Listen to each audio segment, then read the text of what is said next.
साध संगत जी प्यार से कहना, धन अहंकार जी तू ही निरंकार, मैं तेरी शरण हा, मैनू बख्श लो। तू ही निरंकार, मैं तेरी शरण हा, मैनू बख्श लो। तू ही निरंकार, मैं तेरी शरण हा, मैनू बख्श लो। सतगुरु माता सुदीक्षा सविंदर हरदेव जी महाराज की जय। निरंकारी राजमाता गुरु बचन अवतार की जय। सत्संगत जी, आप जी के चरणों में दास एक कहानी शेयर कर रहा है, प्रवान करेंगे। सत्संगत जी, एक राहगीर था और वो किसी रास्ते से जा रहा था। रास्ता भटक जाता है और वो जंगल में पहुंच जाता है। जब जंगल में पहुंच जाता है तो उसको एक शेर पीछा कर लेता है और जब शेर पीछा कर लेता है तो वो भागता है, बड़े जोर से भागता है और जाके एक पेड़ पर चढ़ जाता है, राहत की सांस लेता है वो आदमी और यही कहता है कि वाह, बच गए, नहीं तो अभी आज हमको शेर खा जाता। तो साध संगत जी, थोड़ी देर राहत की सांस लेने के पश्चात वो बंदा जब ऊपर को दृष्टि डालता है तो देखता क्या है कि जिस पेड़ की डाल पर वो बैठा है, अब उसी पेड़ की डाल पर ऊपर एक रीछ लेटा है।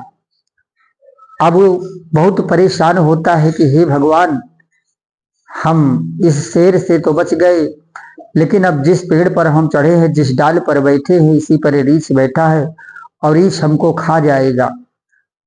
तो डर के मारे कांपने लगा कि अब हम करें तो क्या करें, नीचे अगर उतरते हैं तो शेर खा जाएगा और ऊपर ये रीछ खा जाएगा।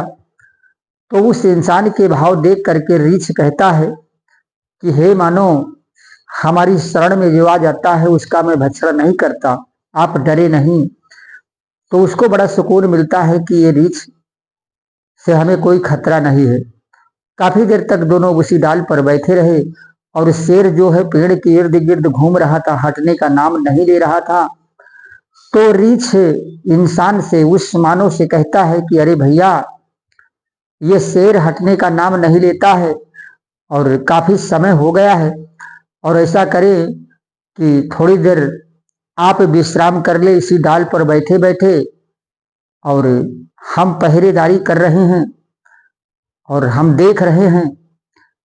तो वो इंसान उस रीछ की बात मान जाता है और विश्राम करने लगता है। उसको नींद आ जाती है और जब नींद से जागता है तो फिर रीछ कहता है कि अरे भाई, आपने तो आराम कर लिया, विश्राम कर लिया, और अब हम विश्राम करने जा रहे हैं, सोने जा रहे हैं, और कृपया आप पहरेदारी देना।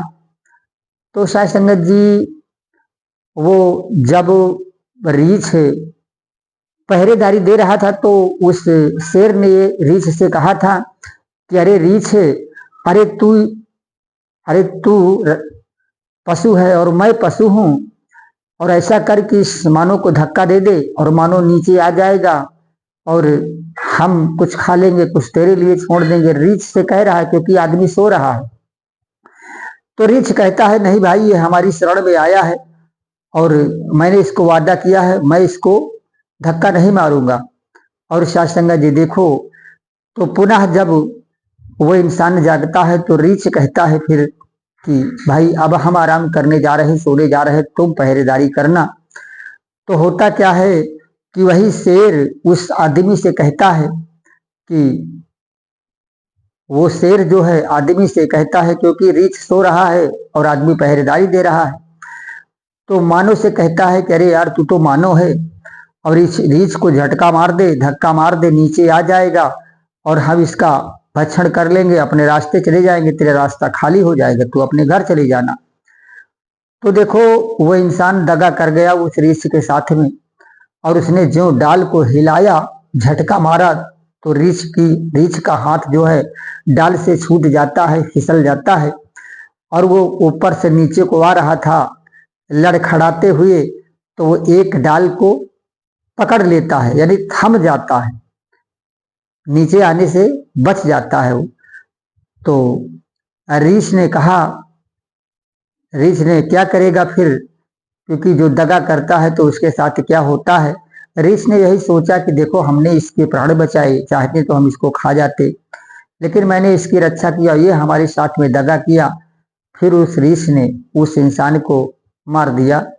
तो कहने का भाव ये है, साध संगत जी कहते हैं कि जैसे बात आई, अब सभी इंसान एक जैसे नहीं होते, नहीं तो कोई कहे कि तो सारी इंसानों की बुराई कर रहे हैं। साध संगत जी ऐसी बात नहीं है। तो वैसे भी शास्त्र कहता है कि सैले सैले न माणिक्यंग मोतिकंग न गजे गजे साधु नहीं सर्वत्र चंदनंग न बने बने। सभी सर्पों के अंदर मण नहीं पाई जाती, न हर हाथी के मस्तक पर मोती पाया जाता है, और हर वन में चंदन का पेड़ नहीं होता, तो संत हर जगह नहीं होते। तो कहने का भाव यह है कि सभी इंसान एक जैसे नहीं होते। और साथ संगत जी, सबसे बड़ा गुनाह, सबसे बड़ा पाप होता है विश्वासघात। जैसे इस कहानी में ये बताया गया कि उस ऋषि ने उस इंसान के ऊपर कितना बड़ा विश्वास किया और उसके प्राण बचाए, शेर से भी और अपना से खुद भी बचाए, नहीं तो वो रीछ खा जाता उस इंसान को। तो संगत जी, हमें कहानी से यही सीख मिलती है कि हम किसी के साथ दगा न करें। और जैसा कि शास्त्र में अगर जाते हैं तो देखते हैं कि जैसे जब सीता जी से भीख मांगने के लिए, भिक्षा मांगने के लिए रावण पहुंचता है, तो सीता जी ने उसके ऊपर विश्वास किया, साधु के वेश में गया था और सीता जी ने विश्वास किया कि ये साधु है। और उसको भिक्षा देने के लिए जब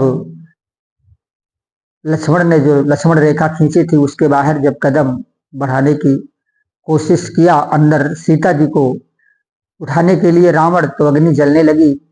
तो रावण समझ गया कि ओहो, इसके अंदर तो खतरा है। तभी रावण ने कहा सीता जी से कि आप, मैं बंधी भिक्षा नहीं लूंगा और कृपया आप इस रेखा के बाहर आइए। तभी खतरा हुआ। तो साथ संगत जी, हमें विश्वास किसी के साथ इतना नहीं करना चाहिए। तो साथ संगत जी, ज्यादा बाड़ी का ना प्रयोग करते हुए बस यही दास आप जी के चरणों में अरदास करता है कि मेरे मालिक परवरदिगार गरीब नवाज, शाम की बेला है, अब तक किसी भी इंसानी आत्मा या किसी पशु पक्षी को किसी कारणवश, किसी परिस्थितिवश यदि अन्न जल की व्यवस्था नहीं हुई तो दातार रहमत करे, नेक दिल फरिश्ता भेज करके अन्न जल की व्यवस्था कर दे। बड़ी कृपा होगी, बड़ी रहमत होगी। प्यार से कहना, धन अंकार जी।